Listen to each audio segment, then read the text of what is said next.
सुप्रभात बच्चों, आशा है आप लोग स्वस्थ होंगे और खुश होंगे।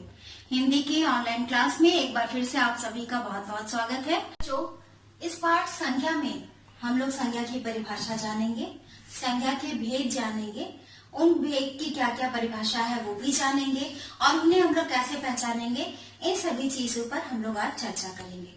सबसे पहले हम लोग संज्ञा की परिभाषा जानते हैं क्या है। किसी प्राणी, वस्तु, स्थान और भाव के नाम को संज्ञा कहते हैं।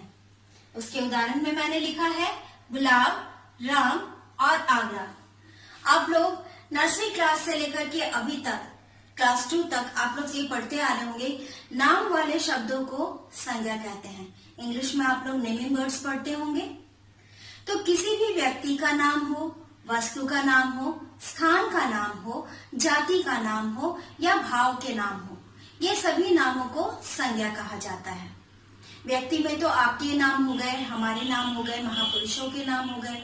वस्तुओं के नाम में जैसे अभी ये श्यामपट्ट हो गया, बोर्ड हो गया, मेरे हाथ में चौक है, ये पुस्तक है, ये सारी चीजें वस्तु यानी वस्तु वैसी चीजें जिसमें प्राण नहीं होते, निर्जीव वस्तु, वे वस्तुएं कहलाती हैं। स्थान जैसे बोकारो हो गया, धनबाद हो गया, रांची हो गया, आगरा हो गया, दिल्ली हो गया, ये सारे स्थान के नाम हो गए। ठीक है। जाति के नाम वैसे नाम जो पूरे समुदाय के बारे में हमें बताते हैं। जैसे जब हम गाय बोलते हैं तो जितनी भी गाय हैं उन सभी के बारे में हमें पता चलता है। जब हम लोग शेर बोलते हैं तो जितने भी शेर हैं उन सभी का बोध होता है। तो एक ऐसा नाम जो पूरी जाति का बोध कराता है वो जातिवाचक कहलाता है। उसमें फिर अब यहाँ पर है भाव। जो भाव जैसे जब हम खुश होते हैं, उदास होते हैं, रोते हैं, कोई चीज की मिठास, किसी चीज की कड़वाहट, ये सारे जो भाव होते हैं, इन सभी भाव के नाम को भी संज्ञा कहा जाता है। तो संज्ञा की परिभाषा में हम लोगों ने क्या सीखा? किसी भी व्यक्ति के नाम, वस्तु के नाम, स्थान, जाति और भाव के नाम को संज्ञा कहा जाता है। इसे में जब भी आप लोग परिभाषा लिखेंगे बच्चों, उसके साथ आप लोगों को उसका उदाहरण लिखना बहुत जरूरी है। क्योंकि अगर सिर्फ आप लोग परिभाषा लिखकर छोड़ देंगे, एग्जाम में आप लोग उदाहरण नहीं लिखेंगे, तो एग्जाम में उदाहरण नहीं लिखने के कारण आपके मार्क्स कट जाएंगे। तो बच्चों एक बात को हमेशा याद रखिएगा, जब भी कोई भी परिभाषा लिखें उसके साथ साथ उसके उदाहरण को अवश्य याद करें और लिखें। अब हम लोग आगे बढ़ते हैं संज्ञा के भेद की ओर। संज्ञा के मुख्यतः 3 भेद होते हैं। अब उसे हम लोग समझने का प्रयास करते हैं। जैसे यहाँ मैंने लिखा संज्ञा। संज्ञा के कितने भेद होते हैं? अभी मैंने आप लोगों को क्या बताया? संज्ञा के 3 भेद होते हैं। ठीक है। एक होता है व्यक्तिवाचक संज्ञा,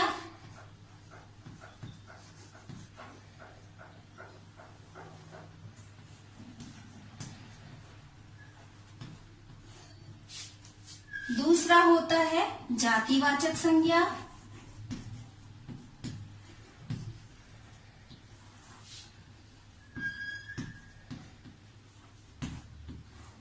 और तीसरा होता है भाववाचक संज्ञा।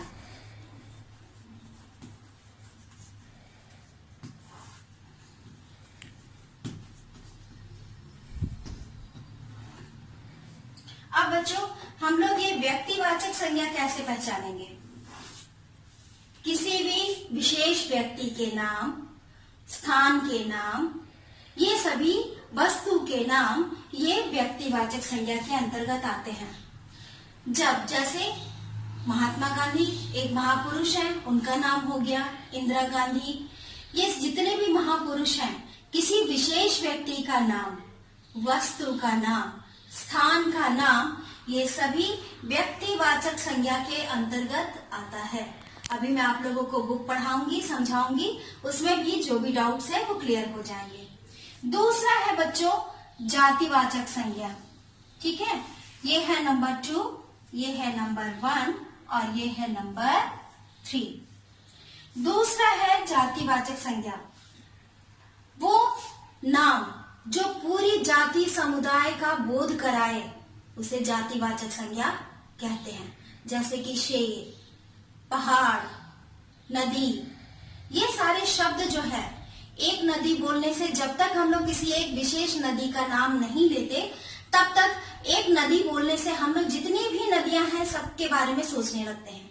लेकिन अगर हम किसी एक नदी का नाम ले लेते हैं तो वह जातिवाचक संज्ञा नहीं होता। पहाड़, जब हम लोग पहाड़ शब्द बोलते हैं तो जितने भी पहाड़ हैं उन सभी का बोध होता है। हाथी, जब हम बोलते हैं तो जितने भी हाथी हैं उन सभी के बारे में हमें पता चलता है। तो जब तक हम पर्टिकुलर किसी एक नाम को लेकर ना आगे बढ़े तब तक वो नाम अगर हम नहीं लेते हैं तो वो हाथी शब्द जो है पूरे के पूरे हाथी समुदाय का बोध कराता है। तो वैसा शब्द जो पूरी जाति का बोध कराए जातिवाचक संज्ञा कहलाता है। अब हम लोग आ जाते हैं बच्चों भाववाचक संज्ञा की ओर। वैसा शब्द जो किसी का गुण बताता है, किसी का दोष बताता है, किसी स्वाद को बताता है, किसी चीज की अवस्था को बताता है, भाववाचक संज्ञा कहलाता है। जैसे मैंने बताया गुण, उसका गुण क्या है? उसकी सुंदरता बहुत अधिक है, उसकी सुंदरता चंद्रमा के समान है। तो ये सुंदरता शब्द जो है उसके गुण को बता रहा है। वह बदमाश बालक दूसरों को परेशान करता है। ये बदमाश वर्ड जो है ये उसके दोष को बता रहा है। मनुष्य में एक समय पर बुढ़ापा आ जाता है। बुढ़ापा, बचपन, ये सभी एक अवस्था का नाम है, एक स्टेज का नाम है। बचपन की अवस्था, प्रौढ़ावस्था, बुढ़ापे की अवस्था, ये एक अवस्था को बता रही है। मैंने बताया स्वाद, जैसे मिठास, आम की मिठास बहुत अच्छी है।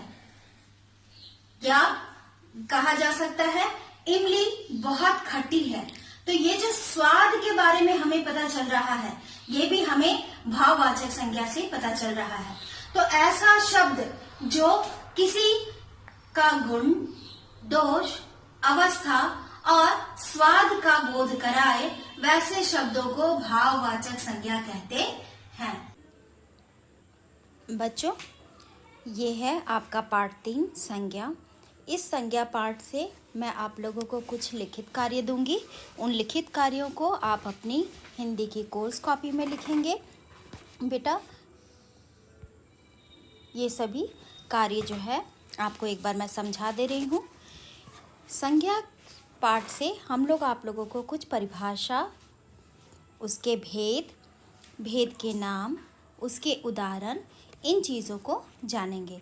इन सभी चीज़ों को आप अपनी कोर्स कॉपी में सुंदर अक्षर में लिखिएगा। सबसे पहले आप इसमें लिखिएगा पाठ 3 संज्ञा, ठीक है। और ये लिखने के बाद फिर आप लोग प्रश्न संख्या 1 लिखिएगा। इसमें आपको संज्ञा की परिभाषा उदाहरण सहित लिखना है। आपको प्रश्न और उत्तर दोनों ही अपनी कॉपी में लिखना है। उत्तर है किसी प्राणी, वस्तु, स्थान, जाति और भाव के नाम को संज्ञा कहते हैं। इसके उदाहरण हैं गुलाब, राम और आगरा। आप और भी उदाहरण अपने इच्छा अनुसार लिख सकते हैं, पर मैंने जो लिखा है वो मैं पढ़ के बता रही हूँ। प्रश्न संख्या 2, संज्ञा के कितने भेद होते हैं? उनके आपको क्या लिखना है? नाम लिखना है। तो उत्तर है संज्ञा के 3 भेद होते हैं। पहला है व्यक्तिवाचक संज्ञा। व्यक्तिवाचक संज्ञा के उदाहरण हैं महात्मा गांधी और प्रेमचंद। दूसरा है जातिवाचक संज्ञा। जातिवाचक संज्ञा के उदाहरण हैं पहाड़ और बालक। तीसरा है भाववाचक संज्ञा। इसके उदाहरण हैं बचपन और ईमानदारी। ठीक है बच्चों, अब आगे बढ़ते हैं प्रश्न संख्या 3 की ओर। प्रश्न संख्या 3 में शब्दों को चुनकर उचित स्थान पर लिखें। यहाँ पे आप जो ये देख रहे हैं, यहाँ पे इसमें बहुत सारे शब्द आपको दिखाई दे रहे हैं। ये सारे शब्द जो हैं वो आपस में मिले हुए हैं। आपको इन्हें व्यक्तिवाचक संज्ञा के आधार पर, जातिवाचक संज्ञा के आधार पर और भाववाचक संज्ञा के आधार पर आपको इन शब्दों को अलग अलग करके ये दिए गए जगहों पर लिखना है। हरियाली जो है वो व्यक्तिवाचक संज्ञा है, जातिवाचक संज्ञा है या भाववाचक संज्ञा है, इसे आपको पहचानना है और उसके सामने लिखना है। नदी क्या है, झारखंड क्या है, सॉरी बच्चों, यहाँ पर झारखंड में एक लाइन छूट गई है, वो मैं यहाँ पे ऐड कर दे रही हूँ। झारखंड, ये झारखंड जो है वो क्या है, पशु क्या है, यमुना क्या है और बुढ़ापा क्या है। ये सारे शब्द जो है आपको व्यक्तिवाचक, जातिवाचक और भाववाचक के अनुसार पहचानना है और इस दिए हुए जगहों पर आपको उस शब्द को लिखना है। यह आप सभी बच्चे अपनी कोर्स कॉपी में सुंदर अक्षरों में पूरे कर लीजिएगा। नेक्स्ट मिलते हैं हम लोग नेक्स्ट वीडियो में। नेक्स्ट वीडियो में हम लोग संज्ञा पाठ का पाठवाचन करेंगे और साथ ही साथ पुस्तक के अभ्यास को भी पूरा करेंगे। तब तक आप लोग स्वस्थ रहिए और खुश रहिए।